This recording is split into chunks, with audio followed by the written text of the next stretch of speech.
welcome to today's video. So today I'm going to take you on a very brief tour of the classroom, hopefully soon to be library, so I can show you how that's coming along, because we have made some major headway in terms of tidying up and moving furniture around. And then the focus of today's video is going to be food, because that is a key component in maintaining my energy in order to accommodate my creative endeavors, and I think it's just important for everyone.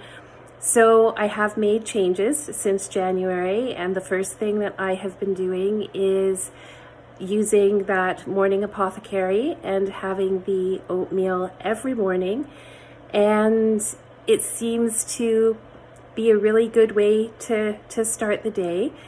And then there's some other things I've done as well that I'm going to include here now, but I have started taking a probiotic daily. I also take B12 supplements, and I have cut out, I would say, 90% of my gluten intake. And I had seen a naturopath years ago and knew that I had a sensitivity to gluten, so that's something that I should have probably been doing anyway. And I've definitely noticed a difference in my energy levels with that. The other thing that I've done as well is, this is very difficult for me because I have an obsessive nature, but I have begun to post every other day on LinkedIn, not every day. So I'm not writing a poem daily, I'm writing it every other day. That's hard for me. So I think some people, it takes willpower or energy to get started, but for me it's almost, it takes energy to pull back. And so I've pulled back there to reserve some energy for my own self-care, and food is part of that. So in today's video, very similar to last week's video, you're going to see a recipe that is sped up, and I need Matthew still to help me with that. But this is for a cup of soup for several days that you can keep in the fridge and just add boiling water, and then your lunch is ready to go. I do not use exact measurements, so in the instructions you've got a handful of this, a handful of that, a sprinkle of this, a sprinkle of that.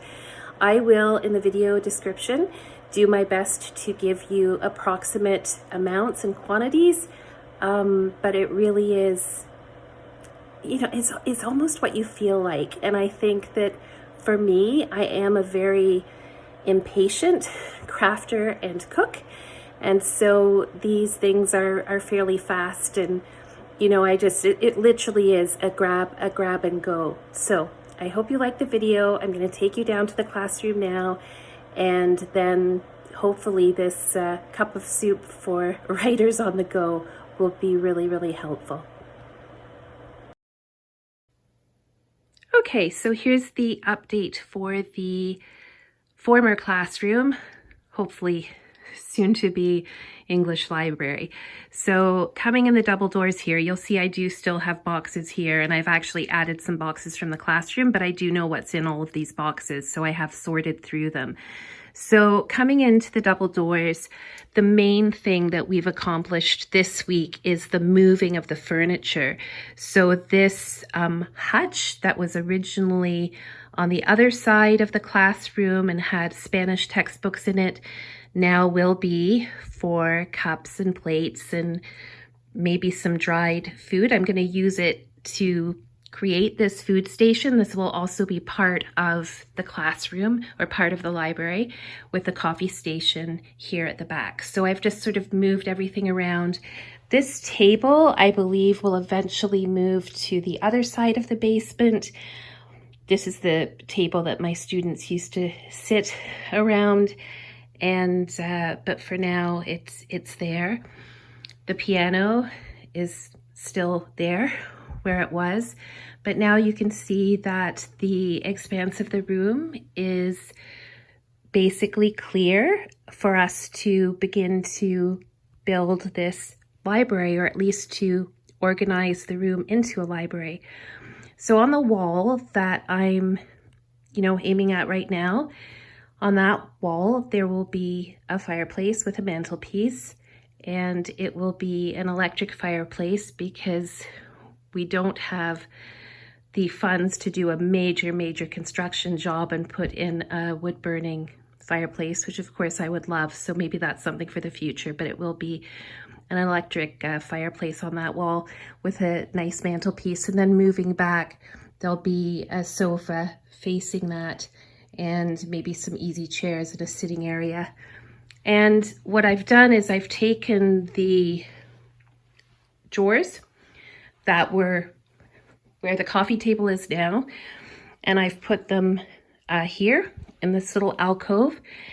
And these drawers are largely filled with copies of my first unpublished novel, maybe the second unpublished novel too. So one of the things I will be doing as I document the next year is opening those drawers and going through that writing and just, you know, sharing it with you. So if you look over here, I have some old books that belonged to my ancestors, and I really love them, and I want to sort of collect some old books, some more old books. I do have others. Some of them are up on my video set upstairs, and begin to bring old books into this space. And then we have a vintage typewriter, which we actually picked up years ago in a thrift store in Montana. And the color scheme that I am thinking of for this room is definitely forest green and that deep red, crimson color or burgundy. So then moving around here, that's where we'll have the fireplace. I still have a couple of last piles of things to deal with, some papers on my novel and also some crafting supplies. And then here we have the desk against the wall. This is a Victorian antique desk. And I think on Valentine's Day, I will tell you the story of the desk because it does have a very lovely story. I might have mentioned that in last week's video. So yes, so that's where we're at right now. For us, it's been quite a big job. And one of the reasons that I'm not including a nature part to this video, we have actually gone out on a couple of excursions in nature, but the weather has been so grim and dreary, and we've spent a lot of our time in here.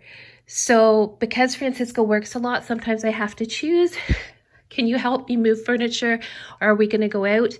And this week we made the decision to move the furniture around and work in this room. But we did go out. It's just a little too dreary to document, or at least I feel it is. And I'm contradicting myself because I know in that first video I said, oh, you know, I need to push myself to go out in the rain.